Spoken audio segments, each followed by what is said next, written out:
कराची के फैसल शफी ने light military uniform में तेज़ तरीन मैराथन मुकम्मल करने का रिकॉर्ड बना लिया। गिनीज वर्ल्ड रिकॉर्ड ने तस्दीक कर दी।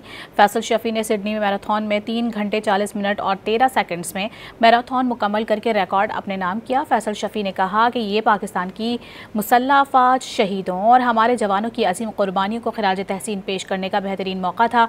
मुझे ये एजाज़ हासिल करके बहुत फ़ख्र है। सिडनी मैराथन में दीगर पाकिस्तानी एथलीट्स ने भी हिस्सा लिया। कराची के फैसल शफी ने लाइट मिलिट्री यूनिफॉर्म में तेज़ तरीन मैराथन मुकम्मल करने का रिकॉर्ड बना लिया। गिनीज वर्ल्ड रिकॉर्ड ने तस्दीक कर दी। फैसल शफी ने सिडनी में मैराथन में 3 घंटे 40 मिनट और 13 सेकंड्स में मैराथन मुकम्मल करके रिकॉर्ड अपने नाम किया। फैसल शफी ने कहा कि ये पाकिस्तान की मुसल्लह अफ़वाज, शहीदों और हमारे जवानों की अजीम कुर्बानियों को खिराज तहसीन पेश करने का बेहतरीन मौका था। मुझे ये एजाज़ हासिल करके बहुत फ़ख्र है। सिडनी मैराथन में दीगर पाकिस्तानी एथलीट्स ने भी हिस्सा लिया।